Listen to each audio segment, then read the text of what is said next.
everything is marketing. I mean, it's not just communication, it's not just the product you develop, but it's also where you source, how you run a business, the people you hire, the stores you have. So actually, it really helps me to run the business in a very coherent way, where we have a consistent brand message in all aspects.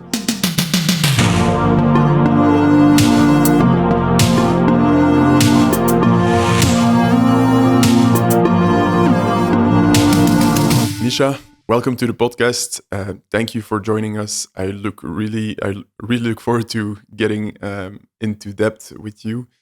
But for those and for the listeners that haven't heard about Marie-Stella-Maris, can you share what the company is and what it does? Yeah, so thank you for having me. Happy to be here. So Marie-Stella-Maris is a social enterprise from Amsterdam. And we have a clear mission, providing access to clean drinking water and hygiene for everyone, everywhere. And we do that by selling mineral water, natural body care, and luxurious home fragrances via our own stores, via our partner retailers, but also hotels, restaurants, and corporate partners. And for every product we sell, we donate a fixed amount to contribute to realizing clean water projects in places where people structurally do not have access to clean drinking water. So over the past 10 years, we've donated over 2.5 million euros to realize these projects. We did over 18 projects, and we helped over 120,000 people structurally with access to clean drinking water. So amazing. That's about what we're doing. Yeah, really cool. And as of today, you are the CEO of Marie-Stella-Maris. How come you ended up as CEO of Marie-Stella-Maris? I'm interested to hear what brought you to this point. And as a child, did you ever think I'll be the CEO of a social enterprise? No, actually not really. But I've always been involved with social or sustainable kind of project. My previous company, I had a sustainable packaging company. Okay. That was over 2 years ago. So I joined a bit more than 2 years ago with the company. And before having my own company, I was the CMO of Rituals Cosmetics. And at Rituals Cosmetics, I kind of learned how to build a brand globally, how to expand rapidly in an omni-channel environment. I was responsible globally for all marketing and e-commerce. And prior to joining Rituals, I've had a fast-moving consumer goods background with the likes of Heinz and Mars, and originally started as a strategy consultant after finishing my college. And so when I was running my packaging company, which was fairly B2B oriented, I noticed that I'm more a B2C kind of guy. Okay. And you're getting at an age where you think, okay, I want to give something back. Mm-hmm. So when the guys at Marie-Stella-Maris learned that I was looking around, they thought, hey, this guy knows a bit about our water from his fast-moving background. He knows a bit of our personal care business from his Rituals background, and he just showed that he could run a small company in tough times. So that's why I joined, and very happy that I did so. Yeah, really cool. I'm interested a bit about your education background. Was it then in economics before you became a strategy consultant then? Yeah, so I did business administration in Rotterdam University, finance background actually. I somehow was good with numbers, so I felt, okay, this is a trade you need to learn now, and otherwise you never learn it. But after almost finishing my master's, I figured, actually, I'm good at finance, but I didn't really like it. So, and I felt much more joy and enthusiasm about the marketing side of business. So I decided to do an MBA in Barcelona. So I did, let's say, a second master in international business and marketing. And that's where I really felt landing, in my place and starting to use my forehand. So that's how I ran into the commercial roles that I did afterwards. Maybe because we are on topic, and I find it interesting to dive a bit deeper, is you've been, before this the CEO role at Marie-Stella-Maris, you had your own company, but then before that you were CMO. Have you would you say today you're more of like a CEO with a CMO background, or would you say has it been hard to actually be the CEO of this company, because the CEO doesn't only think around marketing, of course, it has lots of other topics to look at. How has that transition been? Was it a difficult transition at all? I think in general, that would be my intuition, and I'm not at all sure if that can be proven, but in general, you would see CFOs, COOs going to the CEO role, and then not that often, but I'm again not sure. Yeah, going into from CMO to CEO, but you were Yeah. So a lot of questions, but because my finance background and my marketing experience, it's easier maybe to combine. I think it really depends what kind of company you are. So we are really a brand-led company, a design-led company, which makes it much more understandable that you let a commercial person lead the company. For me, because my background was quite easy to step in, and I have the philosophy, and it only got confirmed while doing this role, that I think everything is marketing. I mean, it's not just communication, it's not just the product you develop, but it's also where you source, how you run a business, the people you hire, the stores you have. So actually, it really helps me to run the business in a very coherent way, but we have a consistent brand message in all aspects. I think the only challenge in the company is for my marketing director, because there's quite an overlap, of course, with my role, my background, and her role. But I think overall, I think it's very helpful that I have that branding, marketing mindset because of the proposition we have. Yeah, but probably also just how companies are evolving today in a way that indeed everything also internally is much more transparent, where again, from my assumption, companies more in the past would be hiding more of the stuff, let's say, and now we're showing much more to the consumer because we need to be more transparent. We need to be much more accountable. So and clear communication counts towards your consumers, your customers, but also internally. And I think there's a lot of communication channels added to the mix in the recent years. So the more you understand that, the more you know about it, the more open you are also to digital developments. I think that only helps and gives you benefit as a company if your senior leadership, be it the CEO or whatever team there is there, that they embrace that and that they actually are the front runners in that area to push the company move in that direction. So I think it's really helpful for me to have that background and to run this business.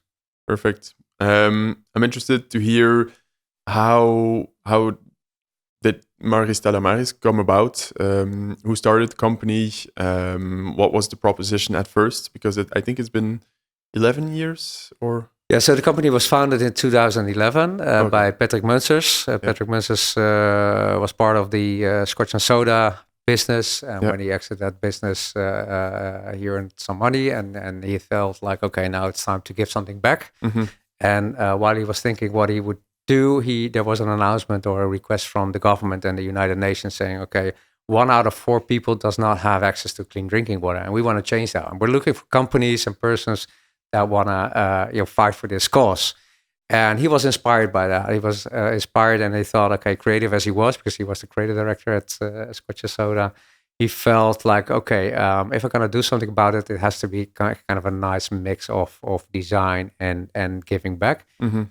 So he felt like, okay, what if I would design a beautiful mineral water brand and kind of have a drink water, give water kind of principle. I sell beautiful premium mineral water here where people can afford it. And by doing that, the money I make, I invest in these projects to realize water sources in areas where people do not have access.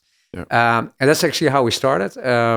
We started with a broad ambition to dominate the water market. And then we soon realized, that's a big challenge because there's the Coca-Colas, Nestlé's, and Heineken's and Spa's of this world with deep pockets and a lot of economies of scale.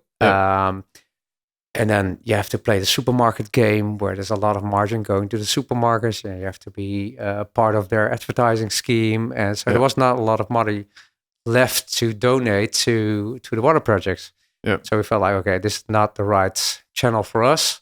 So we started to target ourselves towards the more upper hotels or restaurants, especially starting here in Amsterdam. So every trendy restaurant and trendy boutique hotel are serving our water, and that came out great because that matches the design and the premiumness of the brand. But we felt after 4 years in our journey, we had to sell a lot of water to collect enough money to fund these projects. So then we start thinking, okay, if we're in these places anyway, we might as well put some soaps in the restrooms. And if we can put soaps there, we can also do some fragrance sticks. And that's kind of how we started to add the whole personal care bit to it. And now we've grown into a mineral water brand, but also having personal care, so body wash, shampoo, body lotions, and luxury home perfumes like scented candles and room sprays and fragrance sticks. And while we started out 100% water, we're now about 25% water still and 75% much more on the care business. So we shifted the business. And that's in terms of revenue. In terms of revenue, but also margin-wise, it's better, and therefore we earn a lot of more money. And last week, World Water Day, every year World Water Day, we announce the amount we donate over the past year. So we donated over 420,000 euros this year. I saw it. Which ends up helping 21,000 people again structurally with clean drinking water. So that strategy is starting to pay off because the amounts become bigger and bigger, and we can help more people that way. Yeah, because if you were to do then the bit of the recalculation, in total you donated 2.5, if I'm correct. 2.5 so million? over the past 12 years, And then if you look at the latest numbers, then in it's general, really accelerating. It's I can assume you guys are growing really, really nicely then. And that's mostly due to the personal care product and then the home product. Yeah, that's where the growth sits. That's where the margin sits, and that's where we can differentiate more easily than in our water business. And so at first, the dominant sales channel, let's say, was the B2B towards restaurants, towards hotels, hospitality, just in general. Was that then with a sales team, people just with agents, knocking on doors, distributors? Just knocking on doors, telling our story. We're a social impact company. Would you like to join our cause by selling this water? Okay, you might pay a bit extra, but then you do something great back to the society. And a lot of restaurants are very open to that. They want to, differentiate themselves. So this is kind of a niche brand, so they like that. Our soaps and what have you have beautiful fragrances, natural ingredients, and all that. So they like that. But also, it's also rubbing off to them that they working with social impact companies. I find it. I just to pick a bit on the water and the restaurants. What I know from my Belgian background is that beer, for example, is really hard to get into a restaurant, into a cafe, because everything has been prearranged, and there's I don't know how you call it, a drink, central drink company that actually delivers all these things. Are you then able to, for water, for example, make hey, we are this type of water? Can you just take on our water and everything else, or make an exception for us? So sometimes that works. Sometimes you cannot get into it because typically these larger beer brands or soda brands, they also have a water offering. And the HoReCa owners are simply not allowed to do it. But a lot of HoReCa owners, they're becoming a brand themselves. I mean, the chefs are becoming rock stars, and they kind of determine, okay, if I want to pour this kind of water, this brand of water, then I'm gonna do it. Luckily there's enough brave souls out there that are actually doing their thing, and they want to work with brands that they have shared values with. So it's actually really hard to get into it. You need to convince people. You need to do storytelling. You need to knock on all these doors. It's a hard sales channel then. But typically restaurants, hotels, they also buy via wholesalers and the wholesale channel. If you're in there and you're shopping there, you can just hey, I like this water and I'm gonna take it. Okay. So actually, it's even though we're not putting too much attention to it because it's a difficult channel, we're still growing over 10% every year in this channel. I think maybe a bit of the, I would assume then a competitor of yours, but I've heard that how ISOP has grown is that they've actually gone into restaurants, into hospitality, and actually put their soaps everywhere. Is that, would you then see it more also as a marketing channel instead of a real revenue? Well, it does the revenue, but then a margin channel, I would. Yeah, Or so was I that mean, not? we see out of home Yeah. in general as our discovery channel. It's often the first time people encounter our water, and then they go to the restrooms, they encounter our soaps, and they smell it, and like, oh, what a Yeah. beautiful product! Where can I buy it? Yeah. So this is kind of the role of this channel. Therefore, sometimes you choose to be less on the pricing and the margin. Yeah. Sometimes you just stick to your pricing, but you add some merchandise like glassware or parasols or whatever. But yeah, it is a very important channel, especially hotels. If you have a boutique hotel, you go out for a weekend, let's say to Ghent or to Antwerp, or here you're from Belgium to Amsterdam, and you stay in this nice little hotel, and you shower, and you have this body wash, and it's like, wow, what is this fragrance? And you want to have it. That's the experience. We are making money out of it because we are an impact company, and every product we sell, we donate to our cause. So we don't want to give stuff for free. But the margins are more in the B2C side, so the direct to consumer side, than we're making on the hotel business, for example. We'll get into the other sales channels a bit later, but maybe a bit around the mission. Has it changed from the start up until now, or was it always clear, like, this is the goal, we want to provide clean drinking water? It was the reason for starting the business. And from day one, we created a business, and directly next to it, we created a foundation. Okay. And the foundation is the brand owner, and the business is the one who creates the funds, donates it every year to the foundation, and the foundation selects the projects where we're going to invest in. Yeah. So that symbiosis, keeps itself in place, because if the business decides to not donate anymore, then the brand owner says, "Hey, guys, what are you doing?" Yeah. And the other way around, if the foundation needs the business for the funds. Yeah. And the board of the foundation is an independent board from the business board. Yeah. And we work at least 2 times a year. We have working sessions and strategy sessions on how do we together grow the business and therefore the impact. Okay, that's a nice system. I hadn't seen it, and it's good to hear about it. Because my next question was going to be: are you? And I want to give a bit of more context around it, but are you a mission-driven company in a way that the mission is the one goal, let's say, and then everything below is like, it's nice to have? Or are you, and I think there are multiple terms for it, but like dual-purpose company, and I think you can come up with a few things there, but the mission is providing clean water, but then you can also go like, hey, we need to make profit. We need to make revenue to actually. So we defined our purpose much more in creating a sustainable business in order to provide clean drinking water to everyone. Yeah. Because if the business is sustainable, you keep making money, then the funds keep flowing in, and you can grow your impact. Yeah.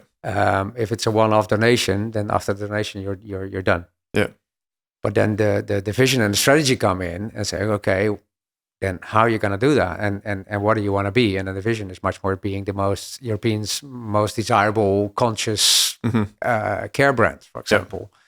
And our strategy is that we provide premium essentials for taking good care of yourself and others. In kind of 3 pillars: the enjoy, refill, contributes. We call them. It's on our windows and on our products. Enjoy stands for the beautiful design products and the nice fragrances and the enjoyment experience of our products. Refill stands for anything sustainable. For every product, we have a refill option. We have clean formulations. Our packaging is sustainable. We stimulate people to come back to the store to refill the product and not throw it away. And the contribute stands for the social impact in anything we do in that area. So those 3 pillars, we try to kind of our mantra: enjoy, refill, contribute, and that seems to work quite well. And those three elements then work together, being that sustainable business, being that most desirable beauty brand, and kind of redefining luxury, as we call it. That luxury does not always have to be only about beautiful products, but you can be sustainable and you can give back in one go. So I think that answers the question I was going to ask is, what are the priorities for your customers when they buy from you? And is it then in this order, like they want a good product, they want to enjoy the good product, it needs to smell great? See it as circles. So the inner circle is probably contributed, the middle circle is enjoy, of refill, and the outer circle is enjoy. So if a consumer encounters our brand for the first time, the first thing they want to see and need to be attracted by is the great products. You know, I like the design, I love the fragrance, I like the smell, the tactile elements. So the sensoric experience should be great, because only then you're interested in, but is it also sustainable? Hey, guess what? It's clean formulations and it's sustainable packaging.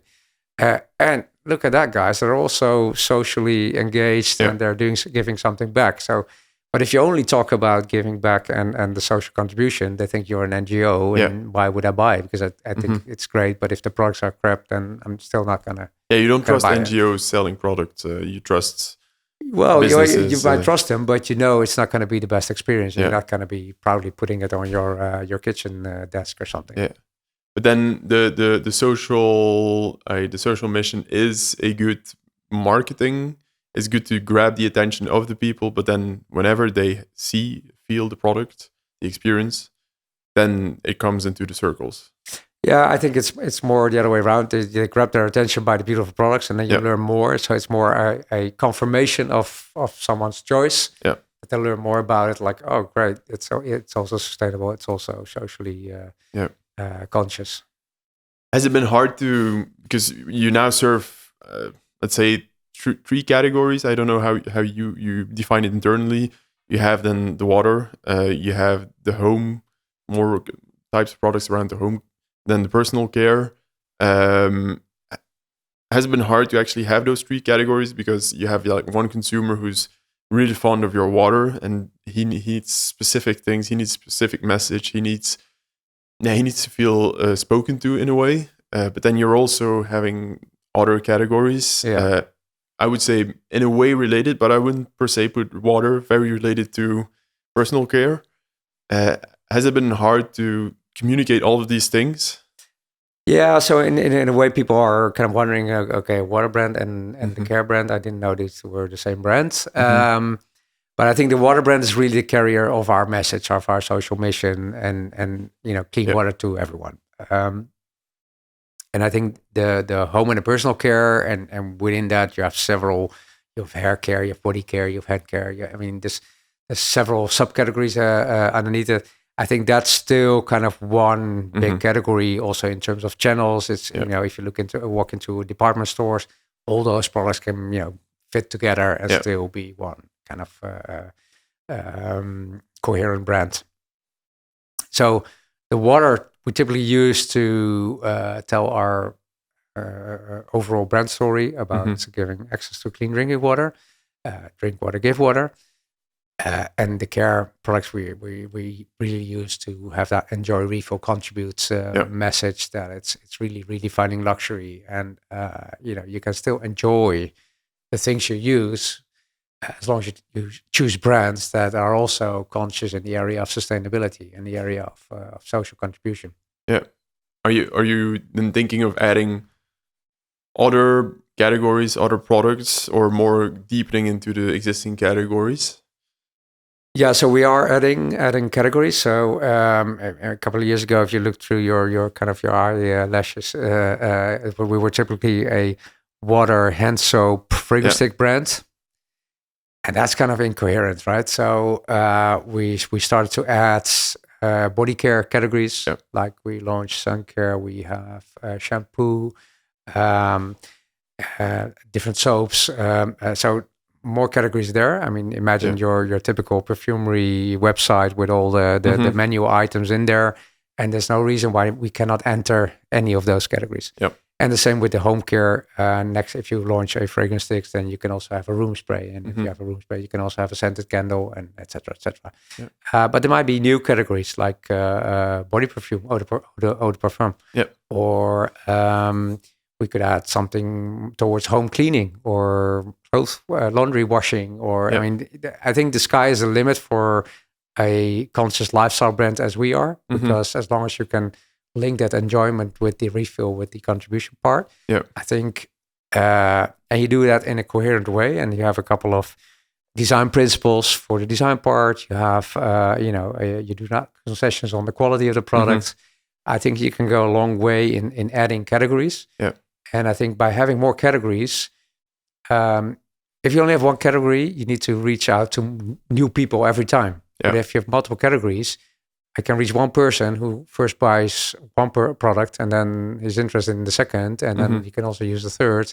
So it's easier to grow the lifetime value of a customer when you have more categories. And do you then actually see that also happening in, like, for example, I'll just take the most extreme example as the water. Would you see that people who buy your water would also go into like personal care products of your brand? Or are those different? So those categories are quite apart in the sense, like you're not triggered extreme. Immediately when you think, oh, this is nice sparkling water, I'm gonna buy the hand soap. But we present it always in the same context. So if you drink your water in a restaurant and you go to the restrooms, then you encounter it, and they heard of you, of course. They had a good experience. Exactly, and they think, hey, that's intriguing, and I'm gonna try it. But if you tried the soap and you liked a certain fragrance of that soap, it's quite easy to seduce you to also buy the hand cream or to buy the shampoo. It's much closer indeed. Yeah, and I think that if you then, because that's still the enjoyment circle, and if you then enter the refill circle and you start to learn about our story, then you think, hey, these guys are making conscious use of water. So it's not just selling water, but they also, and they're not just contributing to getting people access to drinking water, but in their product development, they're also looking at how can I make more conscious use of water. So that means not polluting the groundwater. That means not unnecessarily distributing water. So we launched a body wash product, for example, a bottle with a concentrated soap. Yeah. You put the soap in at home, and at home you fill the bottle with water at home. We launched a shampoo where typically a shampoo has over 80% is water. So you're distributing a big packaging, a bottle with a lot of water, where if you can leave it out, because there's already water coming from your shower, why not have a concentrated paste activated with the water comes out of your shower, and then you've distributed like 1/3 less packaging than. So we're continually looking at our product innovation. How can we make smarter use of the water supply that we have? Yeah, for me, it just struck me right now. But is it then water, the one thing that actually returns the whole time? And will you in different appearances? Yeah. And so imagine you won't be designing a chair soon, because maybe you can save water by designing a chair. I have no clue, but I can imagine with indeed saving on water and shampoo and all of these personal care products. But it could be as stretched as we clean the waters from all the wreckage and the wood that's floating around, and we make a chair of that. And we cleaned the waters and we made a chair out of it, because that kind of fits that. So why we're so obsessed with water? I mean, our bodies exist of 65-70% out of water. It's like oxygen. You need water to survive. It's kind of our health system. Yeah. And even though like 70% of this world is covered with water, only 3% is drinkable. And out of that 3%, only 1% is accessible, because either it's frozen or it's deep in the ground. Or so that 1%, of course, is unevenly distributed. So as a result, 1 out of 4 persons does not have access to clean drinking water. And there's a lot of crisis out there, but I think the one crisis that is coming up will be the water crisis, also for the Western world. So that whole conscious use of water and keeping our waters clean and do not pollute it, I think all those elements are important elements to take into account in our strategy, and finding triggers or inspiration to do something with that part. It could also be as simple as we launched a salt scrub last year, and we've taken calcite, it's and kind of a let's say a salty element out of the canals here because of the water that flows into the canals. It's a bit salty, and those elements that we take out, it's actually an upcycled ingredient. So we're reusing something that's already in the water. You use it, and it comes back into the water. Therefore, we're not taking anything from nature or polluting anything. And so all angles of there is a red thread, which is called water. And therefore, we say care for water because it's an essential resource in this world. Yeah, very cool. I think maybe a bit around the projects that you've been contributing to, and then the foundation has been contributing to them directly. I've heard that quite often, that in terms of a mission-driven company, it's weird. Let's see if it's weird, but that actually you would gather the profits and the revenue in the Netherlands, in Belgium, in Europe, and then actually redistribute them in a different country to other projects. How do you do? How did you, for one, decide on these things? How do you decide? And I suppose the foundation then decides on which projects. But has there ever been like, hey, you guys are actually there's more than enough work to be done in Amsterdam, for example, in terms of water. Probably not in clean tap water, that's for sure. But has there ever been like, I don't know, something of So what are the criteria? I suppose that's the question. So I think, first of all, we donate from our revenue, not from our profit. Because if you donate from profits, that sounds great, but you can manipulate it. You can manipulate it, and if you for 10 years do not make a profit, you have not donated anything. Yeah. If you donate from your turnover, you always profit, whether you make a profit or you always donate, whether you make a profit or loss. So we decided to have a significant amount of our turnover to donate to this project. And how do we select? We decided early on that we want to help the structurally deprived people from water. So if you're living in a rural area and you do not have access and you need to walk, 3-4 hours to a water source and back to provide water, or your alternative is a dirty pond of water where also the livestock and the wild animals are drinking from. If those are your options, those are the people we want to help, because we feel like, especially in Western cities, there's not enough associations that are focusing on that. If there's a emergency help needed after an earthquake, or like in Gaza, there's also enough organizations focusing on that. But these are kind of the forgotten groups. And these are communities of 10, 20,000 people and if you don't have water and you have to walk, let's say 3 hours back and from to a water source, those are typically the women and the children need to do that. So if you do have a water source, then suddenly the children have time to go to school to get education.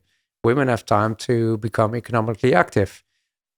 So it's really a starting point for building a normal living and equal rights. And so a lot of these development goals are really associated with the starting point of having access to water. Yeah.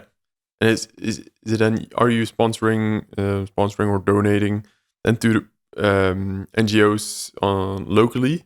Or are you actually involved with the foundation as an NGO and actually going directly? So we have two models. One is we go directly. We select the projects where we invest in directly and we control them together with some partners who help us control it and select the right projects. Like Aqua for All is one of our partners. We also work with other partners like Amref. I just returned from a trip to Kenya to see our projects there. We work together with Amref, and they have a beautiful program. It's called Water Starters. What they actually do is they select a community that they want to help. But what the key criteria there is, there needs to be someone who feels responsible of maintaining that source. Because if nobody feels responsible within 3 months, either the Yeah. water source is destroyed or it's not functioning. But if you put, let's say, an entrepreneur in place to run that water business, that water company, then you get ownership. And if something that creates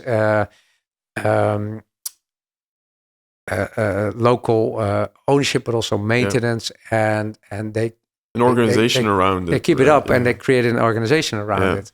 So I think that's a very interesting model. That oftentimes this is looked after as social work. You give money, they have water, and off you go. But it's actually starting a community to operate as a community, because if there's water, you can start agriculture, and if you have agriculture, you can start livestock because they have food. And if your children do not have to walk towards the water source, you can start a school. And if you have water, then you can have a little hospital there instead of having to go to the city. And so all these elements, I saw that a couple of weeks ago. We visited projects where we had not started yet, and we saw projects that are already running and running for over a year. And the difference it made in what's happening in such a community it's huge. Nice. So it's kind of a nice confirmation that we're doing the right thing here. Is it just to for myself? Then is it a water pump that you'll install? Is it dig a really deep hole and actually make sure that there's a pump, or is it? Yeah, so you need to dig towards the water. You need to lay the infrastructure because you have one pump, and then you pump it up to kind of a water tower. And from that water tower, there's like different water stations where people have, let's say, tokens to do micropayments to get the water out. And that's really step one in setting that infrastructure. But you also oftentimes there's also kind of a cultural barrier you need to cross, because if there's a community with one let's say chief of that community, if you put a water entrepreneur in place, suddenly there's a second important person in that community. So you need to really align with the chief how you're going to do that, and how he still remains the most important person. And so there's also a lot of politics, soft politics involved to get everybody embracing the project. Yeah. Maybe on a different note, I wanted to go a bit deeper into the sales channels, but also the types of customers you actually reach through those sales channels. And maybe the most, I can just to sum it up, what are today your most important sales channels? No worries. So we are an omni-channel business. So the four main channels we service are the direct-to-consumer channels, our own stores and our own website. We have the resellers, so department stores, perfumeries, concept stores. We have hospitality and travel, so hotels, restaurants. We're also announcing cooperation soon with a big airline. And the corporate business-to-business channel for corporate gifting, workplaces. And we used to be quite dependent on the hospitality channel because that's where we started, and that's a big channel for us. But I want to move towards, let's say, a 40, 30, 20, 10 division, much 40, more 40 own channels and the split 50-50 stores website. Because that gives you a lot more freedom and control over your pricing, over the ranges you present, the storytelling. So I think that's and the service you offer. I think that's becoming a very important channel also for visibility. If you have a store in town, people start to see, hey, I've seen that brand before. Here's why I can buy it.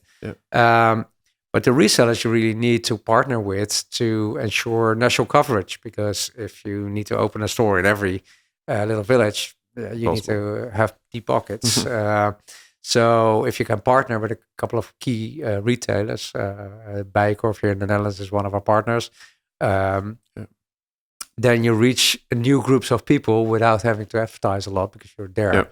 And I think hospitality is really that discovery channel. So we need to maintain that and make sure new people are discovering our brand. And then the corporate channel is a very nice additional, let's say, channel for reaching new people, because you, as an employer, you have a team of 50 people, and as a year-end gift, you give a Marie-Stella-Maris gift set, for example, and probably 70% of those people, they had never heard of it, and they think, oh, nice product, and they're going to use it, they're going to try to buy it again. So I think all those channels have their roles, and I think the emphasis is shifting more towards retailing, own retailing and partners. But also that makes it more scalable internationally.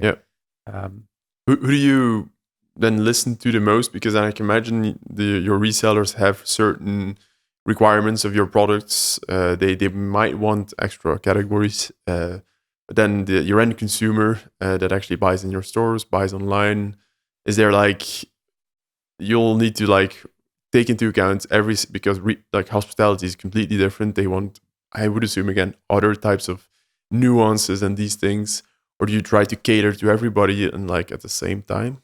No, we try to specialize towards each channel. So hospitality, if you're a hotel room, you need to have specific type of bottles, but they also need to think about how I'm going to refill them. So we have like big jerry cans for the room cleaning staff to refill the bottles and make sure they're always nice topped off.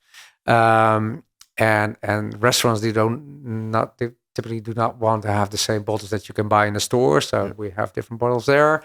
That's how we try to cater to the different channels. But in the end, if a consumer wants to have the maximum choice and all that, they start shopping at our own channel. So we typically try to provide our resellers with a basic assortment they can service their customers with. But if that customer wants more or refill packaging or whatever, they tend to end up in our own channels. And that ultimately, the customer ownership is something every brand wants to have, because that enables you to keep an open dialogue and inform customers about new developments and new products. How do you handle then new developments? How do you decide on which product is next? Is there like specific format I'll just let you answer. So we work with kind of an innovation roadmap and an innovation process to get there. So we do frequent ideation sessions, which is free format, what have we seen in the market, what do we see in other countries, what our kind of requests are coming from customers. Sometimes, for example, if you only have home products, then you'll typically get stored in a department store on the third floor in the home department. But if you want to be at the parterre where most of the people shop, then you need to have perfume, then you need to have skincare. And if you don't have those products, then they will never place you there. So if that's your goal, then you need to start developing those. So the triggers for new products can come from all directions. And then we kind of prioritize them with, the value and the efforts it takes. And we choose several projects. I mean, we're still small companies, so we cannot do everything. Prioritize them over time, and then we start developing them. And our business model works like this, that we own the brand and we come up with the concepts for the new products, but then we partner with producers that have their development labs available, and we co-create that new product. So we're always in charge of the product development, and it's our IP to when we launch it. Then we have our warehouse and fulfillment partner is also an external partner. And the rest, sales, marketing, and support, we all do in-house again. But we that makes us very flexible, because if we think, you were talking about the chair later on previously. If we wanted to create a chair, then we can do it. Yeah, we can just find a new producer who creates chairs from wreckage wood or something. I think that gives us maximum flexibility. We work with the best partners for that, because some partners are very good in hair products, and some partners are very good in candles, and some partners are good in hand soap. So we can select the best partners and develop and grow our products with those partners. I think I've specifically written it down also before this podcast here, but a question that I often have with the sustainable practices and then the refillable methods you have today, and you see other companies also doing it. then you mentioned the B2B, actually having bigger jerry cans, being need to refill like multiple. I think with the e-com and the refills, I'll specifically go to e-commerce. You have those shipments, and then they need to reship, and they actually ship. I think it's two, three, actually refills to them. Have you ever heard like an end consumer wanting like a bigger jerry can where they actually can store it, or they can actually just for once a year ship it and actually refill as much as they want, and without like you would actually have less shipping, you would ship less of it in general.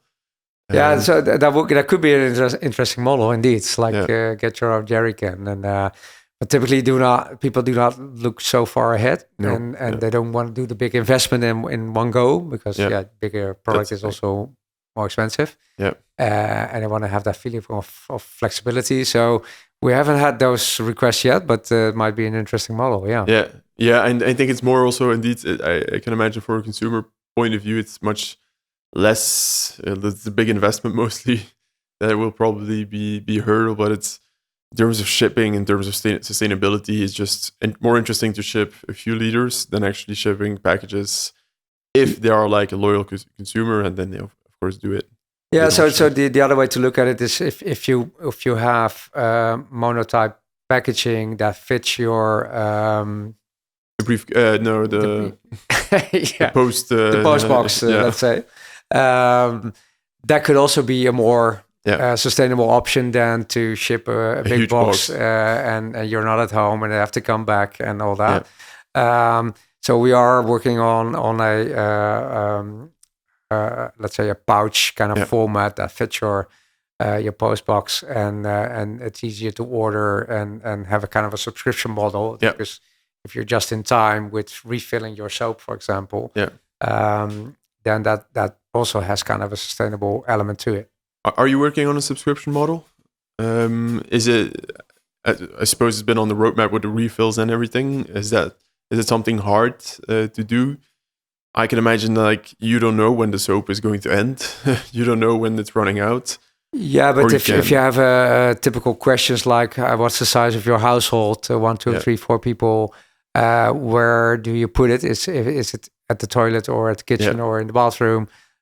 So you can pinpoint with a couple of questions, the usage and the dosing of our products. And then we can say, okay, in 2 months' time, you're ready for your new refill. You could manually have to approve the purchase, or you could say, okay, let's set up this sequence of automatically reordering. And then you can adjust the frequency. Okay, this was too quick, or because the same you have with your coffee. At some point, you have too many coffee cups in your you're stacking glasses.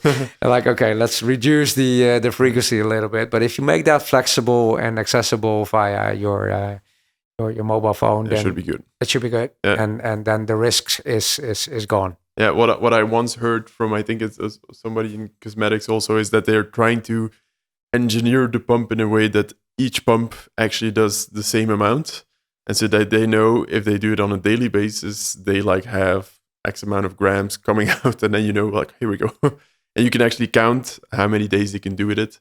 But again, you go on holidays, you don't do it. Your kids do it 5 times. Visitors go so crazy. It's always a prox, but indeed, there's 2 ml coming from a pump, and how often do the pump? So is it 1, 2, or 3 months? And if you, people don't mind if it's not completely finished and you get it already 2 weeks in advance, then you at least have it. When did you introduce when was it introduced the refills? Was that from the start already? Whenever you started with personal care? No, we started a couple of years ago, and we noticed that we think we have beautiful bottles and expensive pumps on it, and every time we saw people throwing it away in the glass container, okay, this is not a very sustainable way, and it's kind of that bottle can go on endlessly. So let's create something from monomaterial, so less heavy, less pollution, easy to recycle, and create those refill packs. Because we do not have many stores, we felt, okay, it has to be something that can also be shipped from e-commerce or sold in stores. Now we get more and more stores. People can actually come to the store where we have refill bars and get a refill. So you bring your empty bottle, you go there, get a refill at a discounted rate. So it's also rewarding you from coming to the store. And even on Wednesday afternoons, we have happy hour at the refill bar, where you get a 50% discount on the new price. Nice. So now more and more people start to notice, and there's lines in the store to come and refill your soap or your fragrance sticks. So that's very cool to see that people really making an effort, as long as there's something for them in it for them. And I think that's probably the way forward, that people are willing to go the extra mile, but not for nothing. So what's in it for me? Yeah. And so maybe a bit around those direct channels. You're talking around the stores. You have the e-com. Today people are like floating in between. They go to a store and then they'll go to online, or do you actually see them siloed, and like somebody goes to the store, they'll revisit the store and they won't buy online? Or no, we see that work together pretty much. Also pick up in store or deliver from store. Those kind of models are very popular. What you typically see is people, because it is a sensoric products, people want to experience, smell, feel it first. It's very difficult to start buying a fragrance from online directly. But once people have been in store, especially if you're, for example, if you're from Belgium, you're visiting Amsterdam, you see the store, you buy it, and then, to go back for your refill or something, that's hard. Quite a distance. So you start buying it online. So that works well. Omni-channel approach in your own channels is good to monitor and good to manage. We don't know, of course, if people bought it at the bake or if they have seen it in a restaurant or Have you thought about it? Is there like I see many brands thinking about it, like how can we control our I would say control the resellers. That's a bad way of putting it, but like have more data around what's happening in these stores and who are the people buying in these stores. What you typically see is QR codes and like scan me, and then you'll get potentially a discount on the refill, but then resellers aren't happy that you're doing this. Yeah, because you're pulling them away. So we believe in strategic partnership, so we don't want to frustrate our partners. And I think that consumers will come to you if they think it's worth it, and if they want to shop at whatever reseller, that's also fine with us. As long as you buy our products, then we donate and we create this impact thing. No, so we're not obsessed with having all data points covered. If your own channel's already providing you with a lot of data points, you can also start using it. Hey, if Rotterdam has a large buyer group online, maybe that's the signal that we need to start opening a store there. So that's actually how we also use our data to see, hey, where are our online purchases? Let's open a store. They're ready for it. Maybe a bit around those stores and more of an international aspect. We have Belgium close by, but today you have all of the stores in the Netherlands. We have 7 stores now. We're opening 2 more soon. One in Eindhoven, one in Rotterdam. And then I think we're ready for Belgium. Okay, so Belgium would be next? Absolutely. I mean, if you look at our omni-channel model, we typically have a 3-phase approach to enter a market. So we start with our own website and maybe some international pure players and some concept stores and restaurants to kind of get this first discovery going. Then step 2 would be let's find a department store, high-end department store, some premium resellers, the perfumeries, for example, to get a bit more broader coverage. And once we have that in place, then it's time to open your store to really benefit from the press and the brand awareness that's already started, and then get the marketing machine going to tell people about our story. And so that's kind of typically a 2-step approach. In Belgium, we are already quite far ahead in step 2, and we're ready for step 3, saying, okay, let's open a store. We're looking for locations in Antwerp and probably Ghent and Brussels and maybe more afterwards. That's the international rollout thinking. And because we're in Belgium, we're ready for step 3. We've already started in the DACH region, so Germany, Austria, Switzerland, with step 1. and moving towards step 2 now. We're in close conversations with department stores and perfumery. So yeah, if that Step model by seems to step. work, and then we once Germany gets in phase 3, we start with, for example, Sweden, or Nice. ultimately we go for world domination. World domination. And no, because we are an impact company. If you want to make impact, you need to grow. Yeah. You need volume. And people say, of course, yeah, growth and impact and sustainability does that go hand in hand? But we like to see it as we try to offer the better alternative, because people are going to buy it anyway. Let's buy the better alternative, and then at least we are more sustainable and have this social impact. Nice. Yeah, I think what I like the growth in general, I might want to hear is like what type of channels are growing well for you, and then just over the whole years that you've been that Marie-Stella-Maris has been active. What were the key moments or key essentials to actually making sure that the growth was there? There are several factors. You have going direct, you have going through resellers, you can go through the hospitality and so on. Are there certain things that you can point towards that you say this is actually key to our growth and that's why we're actually doing well? Yeah, so I think product choices and channel choices typically go hand in hand. So once you have sufficient assortment, you can start opening your own store. We up till 2 years ago, we only had one store for several years. It was kind of a flagship store. It was more kind of a branding communication thing. And actually in end of 2021, we decided, okay, we got to be a retailer, because if you just have one store, you're not really a retailer. But if you open 3, 4, 5, 6 others, then suddenly you need to gear your processes to it. You have to have enough assortment to fill that store. So I think Corona time has made us more entrepreneurial, because suddenly restaurants were closed, stores were closed, and those were our main channels. So hey, if we want to grow, we need to have an alternative channel, which kind of triggered the whole e-commerce business, of course. But also the choice of, okay, let's have no rinse hand soap, meaning disinfective hand gel.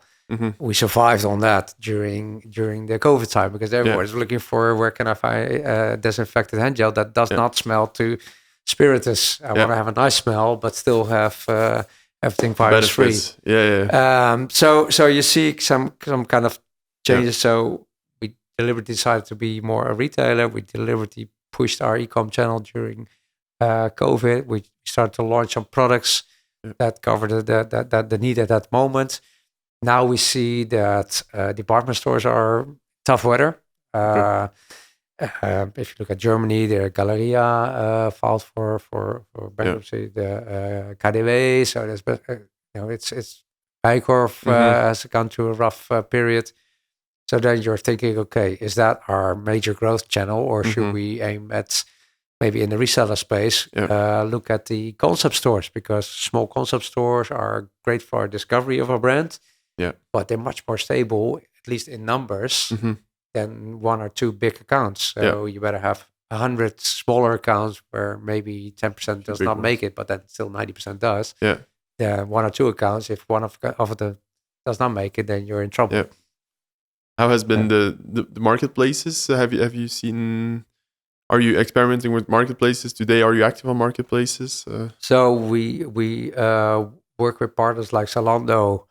Because we feel like siloed marketplaces are kind of still offering the right context and the right brands we want to be amongst. I think generic marketplaces like Bol or Amazon, I think it's more difficult, because there's no clear distinction between premium brands and mainstream brands and, let's say, supermarket brands. So if people don't know your brand that well, it's quite difficult to position yourself in that umfeld. And of course, you can create your branded page, but still suddenly you're quite mainstream, because you can do your toilet paper shopping together with your luxury brands. And so we're said no definitely, but we are kind of monitoring if this is something for us. And I think as long as we're building the brand and exploring the market, it's not part of it. If you're really in a mature phase, then it might be the moment to go there. Saturation has reached in a certain market, you can actually say, okay, now we can actually... Let's reach the rest of the population. Awesome. Maybe a bit more to conclude already. What's next? We've talked a lot around water. We've talked a lot around the sales channels. What's next for you? Is it international expansion? Categories? So international expansion, and I think especially our own store network. It's very exciting to start pinpointing where should those be. I think launching new categories or entering new categories. I think with our philosophy, so we don't just want to enter a category. We always want to enter it with a special product. So we don't just enter shampoo, but we enter shampoo with a concentrated paste to avoid that distribution of water. So what happens if we enter eau de parfum? What is then special about the Marie-Stella-Maris eau de parfum? Why should you have that one instead of all the rest? Because it's all mature markets. If we enter skincare, face care, what should be special about a product? So I think there's going to be some exciting categories coming up.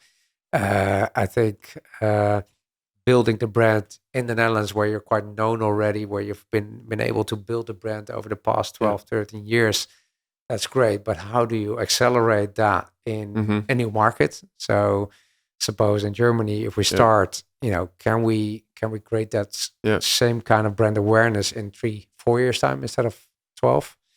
And the next big market coming up where we have that omni-channel presence would be Belgium. And I think that's a great challenge. Also for our World Water Day donation, we always cooperate with artists and to kind of emphasize that design thinking we have in our brand. Seen that. So we cooperated with Moes Lamrabat, who's becoming quite a famous artist in Belgium. From Ghent also.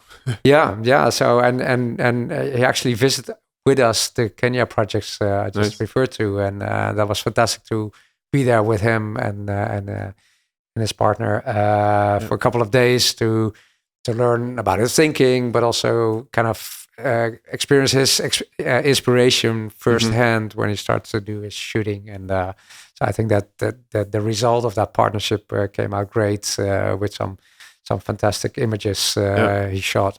And so we always try to raise attention to this cause on a non-NGO way. So we rather do it via arts and artists than to say, let's look at these people, they do not have access to water. And more of a negative. The NGOs can actually... focusing on the problem rather than focusing on what happens if you do get water. So the more focus on the hope side than on the despair side. And I think that cooperation was not undeliberate because we want to enter Belgium and get some more awareness there. Partner with someone from there. So again, purely out of interest, how do you handle looking for a store in Antwerp and Ghent? You subscribe to people who specialize in these retail locations, and then you let me know whenever there is something, or you actually need to, because I can imagine it's pretty tough to actually find a good location, or what is a good location. So we have a real estate partner who's searching for us, and we say, okay, these are the top 10 cities we want to be in. These are the streets we want to be in. These are the criteria. We want to have a corner store or so much square meters. So you give them a whole list of criteria, and they simply start knocking on doors and saying, okay, this will be the ideal Marie-Stella-Maris location. Dear retailer, are you still happy to be here? Maybe you're ready to move on or are in a killer contract. Can we take over? So it's really defining the streets you want to be in. And typically for our brand, there's only 1 or 2 streets you want to be in a certain city, because that's where the high-end luxury or trendy brands will be. And so Antwerp, we don't have to be on the Mare. that's not building to our brand, but we probably want to be on the Korte Gasthuisstraat or somewhere in that area. So it could well be, for example, that suddenly you'll first open something, let's say in Brussels, although that's not maybe on the highest priority, simply because the real estate became available faster than in Antwerp. Yeah, we typically we search for, like, say, 5 cities at the same time, and whoever comes first with the right combination of location, square meters, rent, because they have beautiful store spaces in Antwerp, but we cannot afford the rent. And that combination, whoever comes first. Nice. All right. Well, super thank you for this really interesting talk. I've learned a lot. I was able to ask all of my questions, but potentially some of our listeners might want to ask you a few questions. Is there a way that they can reach out to you? Certainly. I mean, you can reach out to hello@Marie-Stella-Maris.com, and my consumer care team will make sure I get the questions and I can answer them. All right. Thank you very much. And I hope everybody enjoyed our conversation. Thank you very much for having me.